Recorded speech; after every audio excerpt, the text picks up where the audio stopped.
Hello guys, welcome to my new blog. आइए दोस्तों, आज हम जानते हैं इस ब्लॉग के माध्यम से कि कैसे हम बर्थ सर्टिफिकेट का ऑनलाइन एप्लीकेशन कर सकते हैं।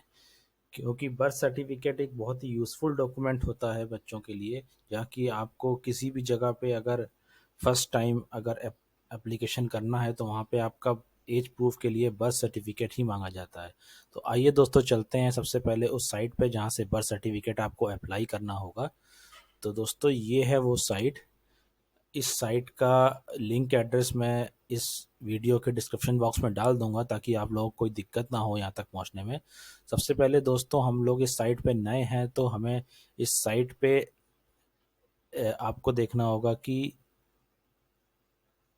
इस जगह पे आना होगा, जैसे जहाँ ये लिखा है जनरल पब्लिक साइन अप। क्योंकि फर्स्ट टाइम साइन अप के लिए आपको आपको यहाँ पे क्लिक करना होगा।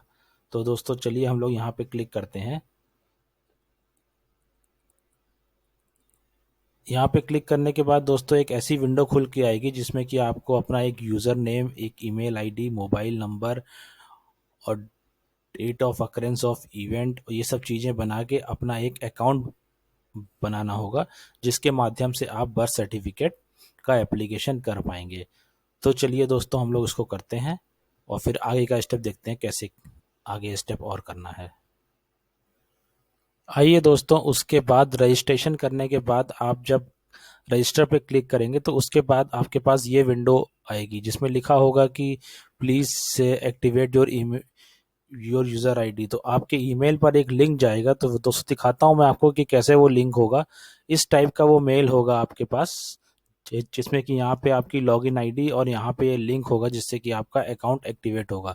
तो चलिए, मैंने दोस्तों अकाउंट एक्टिवेट कर लिया है। अब आगे का प्रोसेस आपको दिखाते हैं कि कैसे कैसे आगे के स्टेप हमको करने हैं ताकि इस चीज़ का हम एप्लीकेशन आराम से कर सकें। तो आइए दोस्तों, चलते हैं फिर से इस साइट के होम पेज पर जहाँ से हम लोगों ने रजिस्ट्रेशन प्रोसेस कंप्लीट किया था। उसके बाद दोस्तों आपके ईमेल पर जो यूज़र आईडी जाएगी वो यहाँ पे आपको टाइप करनी होगी और आपको अपना पासवर्ड टाइप करना होगा। और उसके बाद इस कैप्चा को एंटर करने के बाद लॉगिन पे क्लिक करना होगा।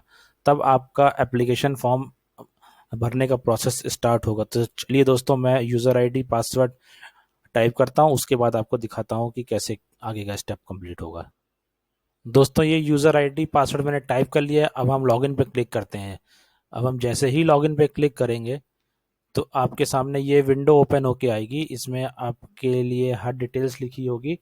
यहाँ पे आपके लिखा होगा बर्थ सर्टिफिकेट। बर्थ बर्थ पे जैसे ही टच करेंगे तो यहाँ पे आएगा ऐड बर्थ रजिस्ट्रेशन। जब ऐड बर्थ रजिस्ट्रेशन पे जाएंगे तो दोस्तों उस पर क्लिक करने के बाद आपके सामने ये फॉर्म खुल के आएगा। इस फॉर्म को आपको पूरा प्रॉपर अच्छी तरह से फिलअप करना है। इसमें कोई भी गलती आपको नहीं करनी है। चलिए मैं इस बारे में आपको बता देता हूँ कैसे कैसे करना है। सबसे पहले दोस्तों, इसमें आपको अपनी लैंग्वेज सेलेक्ट करनी है कि कौन सी भाषा में आप चाहते हैं। तो म- मैंने इसको अपनी भाषा के हिसाब से कर लिया है। आप लोग हिंदी में भी कर सकते हैं। फिर इसमें सेकेंडरी लैंग्वेज पूछी है तो उसको आप हिंदी करना चाहें तो कर सकते हैं। और इसके बाद यहाँ पे आपको फॉर्म नंबर कुछ भी डाल देना है अपनी मर्जी से, क्योंकि वो उसके लिए मतलब कि जब आप वहाँ पे जाएंगे रजिस्ट्रार के पास तो वहाँ पे आपको अपना एक फॉर्म नंबर बताना होगा जो आपने एंटर किया होगा, अगर वो पूछते हैं तो।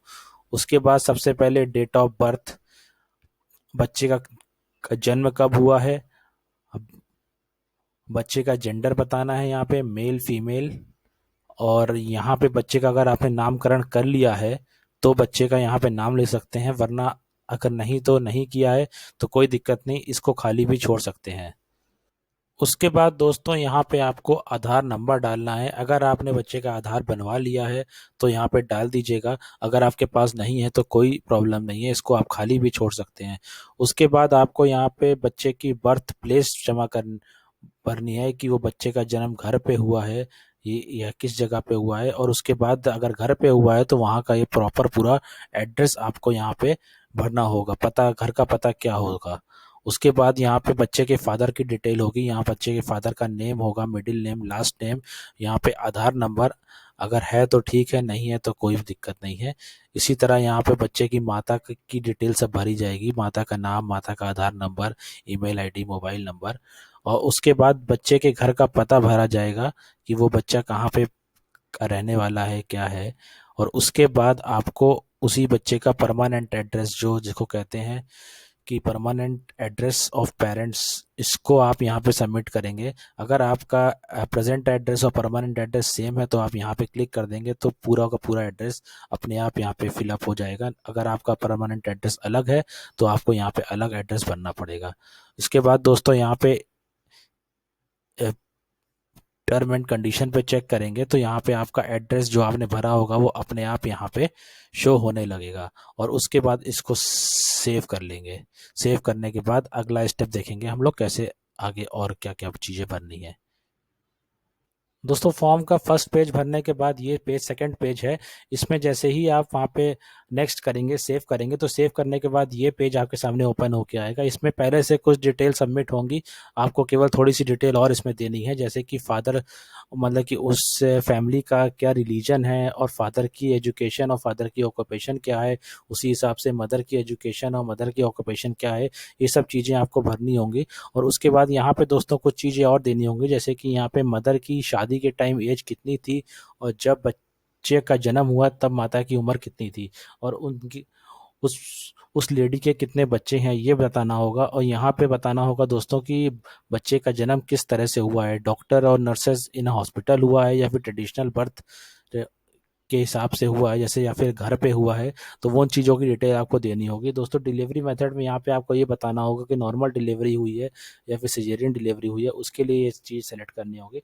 और यहाँ पे जन्म के समय बच्चे का वेट कितना है ये डालना होगा, और प्रेगनेंसी कितने पीरियड में हो गई है उस उसका टाइम पीरियड भी यहाँ पे दोस्तों डालना होगा।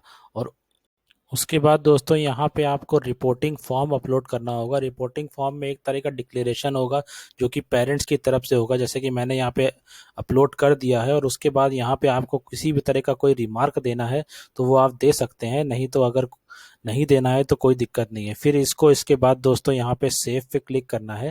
दोस्तों सेव पे क्लिक करने के बाद आपके सामने इस तरह का फॉर्म आएगा। ये फॉर्म आपको अपने नज़दीकी रजिस्ट्रार ऑफिस के पास सबमिट करना पड़ेगा। और इस फॉर्म के साथ आपके कुछ दस्तावेज लगेंगे, जैसे कि बच्चे की माता का आधार कार्ड, बच्चे के पिता का आधार कार्ड और बच्चे के टीकाकरण के दस्तावेज।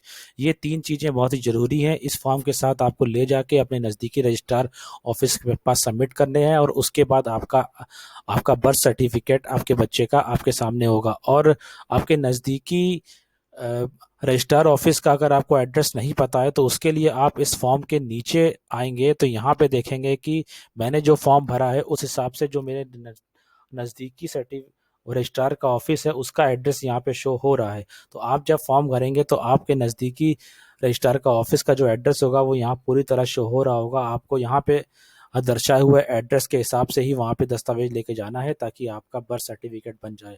और हाँ दोस्तों एक चीज़ और कि मैंने इस फॉर्म में आपको एक रिपोर्टिंग फॉर्म बताया था कि रिपोर्टिंग फॉर्म सबमिट करना है, तो उस रिपोर्टिंग फॉर्म का परफॉर्मा मैं आपको दिखा दूं अगर, तो वो रिपोर्टिंग फॉर्म इस टाइप का कुछ होगा कि इसमें ये सब डिटेल सबमिट करनी होंगी। यहाँ पे फादर का सिग्नेचर और यहाँ मदर का सिग्नेचर, इस सर्टिफिकेट को भर के आपको उस फॉर्म में अपलोड करना है ताकि आपका एप्लीकेशन फॉर्म का प्रोसेस पूरा हो सके। उसके बाद दोस्तों अगर आपको इस वीडियो में किसी भी तरह की कोई दिक्कत हो तो आप मेरे को कमेंट बॉक्स में लिख सकते हैं। और सबसे पहले अगर आप इस चैनल पर नए हैं तो मेरे चैनल को सब्सक्राइब करिए, और अगर आपने सब्सक्राइब कर रखा है तो इस वीडियो को लाइक करिए और बाकी लोगों के साथ शेयर करिए ताकि और लोगों को भी इस तरह की इन्फॉर्मेशन मिल सके और मेरे आने वाले अपडेट्स भी आप लोगों तक आसानी से पहुंच सकें।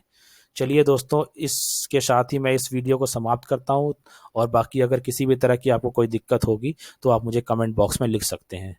Okay bye.